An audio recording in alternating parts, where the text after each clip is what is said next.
Hii ni combination ya Rick Media, SNS na Manara TV. Tuko na my brother Baisa, mmoja kati ya wasanii wakongwe sana back in the days, au sio? Na leo tulikuwa tumekuja kwenye mchongo kuhusiana na show yao mpya ambao wanaenda kuifanya The Climax Mwanza. Tarehe ngapi brother? Jumamosi hapa. Jumamosi itakuwa tarehe 25. Yeah. Unahisi kwa nini Baisa wewe ni mmoja kati ya wasanii ambao umechaguliwa kwenye show hiyo? Kuna kitu gani cha special Baisa anacho wasanii wengine wakongwe wamekikosa? Kwanza nashukuru kwa wao kuniona kwa sababu walikuwa wanaangalia wale legends manini, kwa hiyo namshukuru Mungu mimi ni mmoja wapo, kwa hiyo wakaona nafaa na mimi nikasema nichukue hii kazi. Yeah. Hakukuwa na ugumu wote labda? Ugumu ulikuwepo, ugumu unakuwepo kwenye makubaliano kwa sababu Mwanza ni mbali unajua. Kwa hiyo nawatajia ofa ambayo wao nafikiri inafaa na wao pia wanashikana nini, lakini baadaye mkishakaa vizuri mkaona ni sawa, tunachukua kazi kwa sababu sisi tunafanya kazi. Okay. Yeah. Blue ni mmoja kati ya wasanii ambao wamepigana sana. Yeah. Wamepigana enzi zao huko, kipindi wasanii wengine hawapo. Mpaka leo kuna wasanii wengi, lakini Blue ni mmoja kati ya wasanii ambao wanabisha. Yaani ukimwangalia unaweza kusema ni new generation. Kitu gani kinafanya inakuwa hivyo? Na kitu gani labda pengine umekisimamia zaidi kinakutengeneza hivyo? Kwanza unajua mimi wasanii wengi ambao wako sasa hivi ni wengi ni umri wangu. Okay. Kwa sababu unajua mimi na Jux tumekuwa pamoja.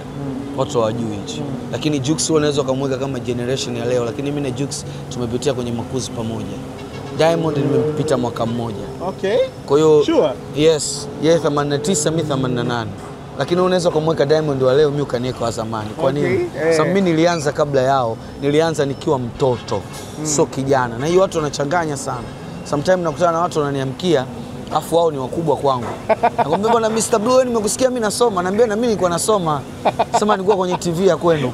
Bwana unaweza kutajia msanii gani labda pengine ambaye je kutokea tu akaja akamwamkia Baisa yani na inawezekana akawa na mzidi umri? Kwenye wasanii sio sana. Wapo wanaoniamkia ambao ni kweli wadogo, lakini sana sana mashabiki wale ambao waliniona kipindi kile au unakutana mwingine kwamba da wewe uzeeki. Naambia mimi sijazeeka bado, utazeekaje? Unazeeka endapo utakuwa umeshazeeka. Kwa hiyo mimi nilianza nikiwa mtoto.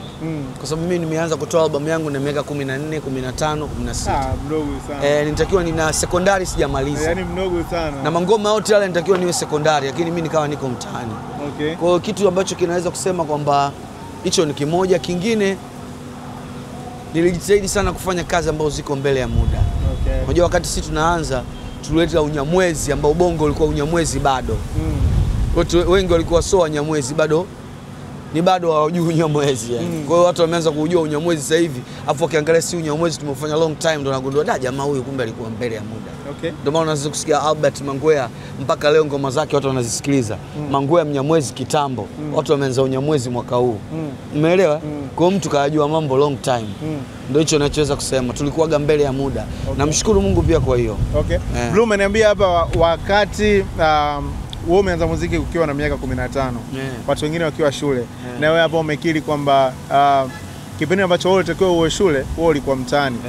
Mean that Blue hakufanikiwa kumaliza shule. Mimi sijamaliza shule. Okay. Mimi mpaka form 1 nikaacha shule. Okay. Form 1 kwenda form 2 ndo nikatoa album yangu, na kwa sababu nilikuwa naishi maisha ya kimaskini nikaona bwana mimi shule yenyewe sitaki. Kwa sababu imagine mamangu alikuwa anaishi Jangwani kwenye mafuriko.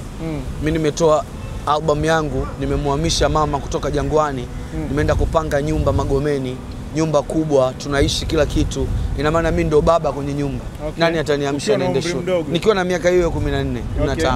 Nani ataniamsha niende shule? Unajutia kuacha shule? Sijutii kwa sababu nimeisaidia familia yangu. Mimi nilikuwa nataka nisome ili nisaidie familia yangu, lakini muziki ukaja nikakomboa familia yangu, nimesaidia dada zangu, nimemsaidia mamangu mpaka Mungu anamchukua. Mimi ndo nilikuwa namlea, nimejisaidia mwenyewe. Kuna baadhi ya nchi nilikwenda nikawa Kiingereza changu hakijakomaa. Kwa hiyo ikawa inakumbuka kwa sababu shule nilikuwa kidogo niko vizuri. Kuna jinsi nilijutiaga, lakini baadaye nikaona sina sababu ya kujutia kwa sababu naweza nikajifunza. Kwa hiyo nikakutana na watu ambao wakanifundisha Kiingereza na sasa hivi tunakichapa tu. Okay. Labda kuna siku au kuna deals ambao ushawahi kumess up kwa sababu hujui language, kwa sababu hujui tu Kiingereza. Mchango kwa kupitia gambali kabisa. Nakumbuka nishaendaga show Uganda. Alafu nikaenda kwenye interview fulani hivi. Unajua Uganda wenzetu wameendelea kidogo. Kwa ile interview mimi nikaniitikia kwa kichwa tu, yani nikasielewe. Ndio nyimbo wangu wa kwanza, yani sielewi, natamani nikimbie mwana. Ilikuwaje sasa? Lakini sasa uzuri wa Uganda nao wanajua na Kiswahili. Kwa hiyo mimi nikimuelewa na nachapa na Kiswahili humo. Yaani lugha gongana. Okay. Kiingereza kizuri ujifunza lini? Nilijifunza Uingereza. Nilienda England, nilipofika England nikakutana na mshikaji wangu mmoja, nikamwambia mimi nataka nijifunze Kizungu. Akaniambia basi no sweat. Mimi na mshikaji wangu mzungu nitakupa ukae naye, usijifunze Kiingereza cha kuandika, jifunze cha kuongea. Kwa hiyo nikaishi na yule jamaa pale mzungu mmoja anaitwa James. Also bwana, shout out to my brother James. Alinifundisha Kiingereza cha kuongea, na mshikaji wangu mmoja anaitwa Bobby MC. Huyu ni member wa BOB, naye alinifundisha Kiingereza kila siku. Kwa hiyo nikawa sasa mimi mzungu ukiniacha naye unanikuta nishamuandalia mazingira mazuri. Sawa, basi ngoja nikukumbushe kitu kimoja. Nakumbuka mara mwisho mimi na wewe kufanya interview tulifanya Ruangwa Wasafi Festival. Pale Jumabasi pale. Na ni moja kati ya interview ambayo ina positive comment zote. Kweli? Zote. Yaani nadhani ni kitu ambacho wewe hujawahi kufanya research. Watu wengi walipenda sana the way jinsi ambayo spirit yako, the way jinsi ambavyo ulikuwa unaongea. No faking life, no faking details na nini.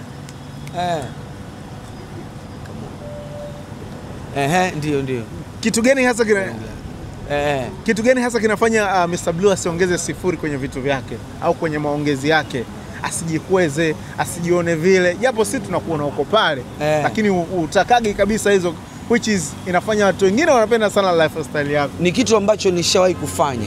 Nishawahi kujikweza, nishawahi kuringa, nishawahi kuwa na masifa, nishafanya ujinga wote, lakini nikaona huku napotea, na nilipotea kweli. Kwa hiyo ni kitu ambacho nimejifunza kupitia mimi mwenyewe nikaacha. Umenielewa? Nilikuwa ni mtu ambaye hamna superstar alikuwa anaringa bongo kuliko mimi. Mimi sikuwa sipokei simu, sisalimii watu. Yaani najisikia kweli. Kwa sababu mimi nilitoka kwenye maisha ambayo ya kudharauliwa sana. Kwa hiyo nilipopata umaarufu nikataka kulipiza kisasi.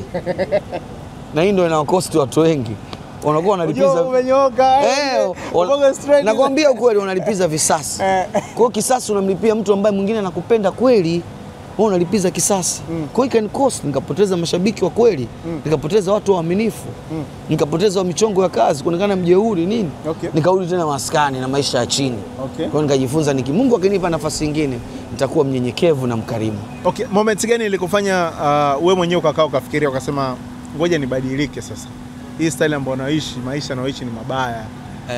Natakiwa kuwa humble, natakiwa kuwa smart, natakiwa kupenda watu na nini. Yaani ni situation gani ilikokumba ukaona let me check? Ilinikumba kwamba sasa nikawa simu za show haziiti.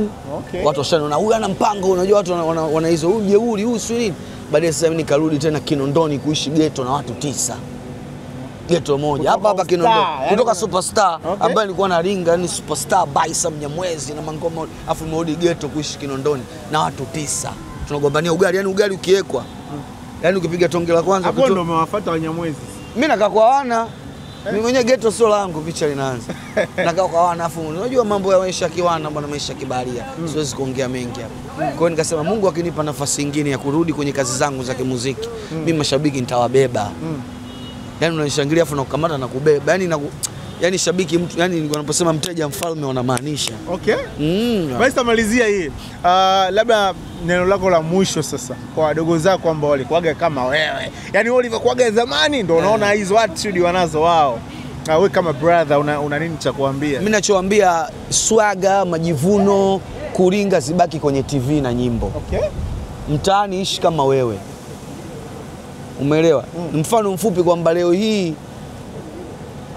mtu kwa mfano Anodi au Van Damme ulimuona anapiga mateke kwenye movie kama Adui. Usizani kama mtaani ni adui. Kwao ni mtu mpole tu. Kwa hiyo ipe sanaa nafasi. Kama unaringa ringa, kama unakata kiuno, kata kiuno kwenye TV, usikatie kiuno mtaani utaolewa.